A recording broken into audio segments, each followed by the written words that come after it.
আসসালামু আলাইকুম ওয়া রাহমাতুল্লাহি ওয়া বারাকাতুহু। ইন্নাল হামদালিল্লাহ ওয়াস সালাতু ওয়াস সালামু আলা রাসূলিল্লাহ, আম্মা বা'দ। আলহামদুলিল্লাহ সুম্মা আলহামদুলিল্লাহ। সম্মানিত উপস্থিতি, শাইখুল হাদিস ইবনে শাইখুল হাদিস আল্লামা মামুনুল হক হাফিজাহুল্লাহ আজ শুক্রবার সকাল 10টার সময় কাশিমপুর কেন্দ্রীয় কারাগার থেকে জামিনে মুক্তি পেয়েছেন। আলহামদুলিল্লাহ। গতকাল রাতে তাকে মুক্তি দেওয়ার কথা ছিল, কিন্তু অদৃশ্য এক কারণে তার মুক্তি আটকে যায়।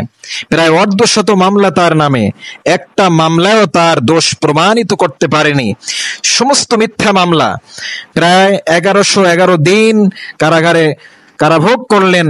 এর হিসাব কিয়ামতের ময়দানে আল্লাহ তাআলার আদালতে প্রত্যেককে দিতে হবে।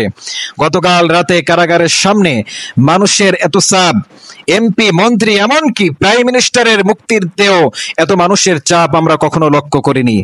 একজন আলেম কতটা প্রিয় হলে মানুষ দলে দলে কারাগারের সামনে ভিড় জমায়। আলেমদেরকে মানুষ কলিজা দিয়ে ভালোবাসে। আলহামদুলিল্লাহ। মানুষের ভিড়ে কারাগারের চতুর্পার্শ্বে ব্লক হয়ে যায়। মানুষ বুঝে 3 বছর বিনা দোষে কারাগারে ছিলেন আল্লামা মামুনুল হক, জাতির শ্রেষ্ঠ সন্তান, আলেম। তিনি শুধু আলেম নয়, হাজার হাজার আলেমদের ওস্তাদ আল্লামা মামুনুল হক। তার মুক্তির খবরে সকলের মাঝে আনন্দ বইছে, মুনাফিক ছাড়া।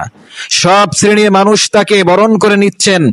তিনি এখন খোলা আকাশের নিচে মুক্ত বাতাসে। আলহামদুলিল্লাহ। কি অপরাধ তার? তিনি জুলুমের বিরুদ্ধে কথা বলেন, তিনি জালেমের বিরুদ্ধে কথা বলেন, তিনি চোর ডাকাত আর লম্পটের বিরুদ্ধে কথা বলেন। তিনি কোন রক্ত চক্ষুকে ভয় করেন না। তিনি ভয় করেন একমাত্র শুধুমাত্র কেবলমাত্র আল্লাহ রাব্বুল আলামিনকে ভয় করেন।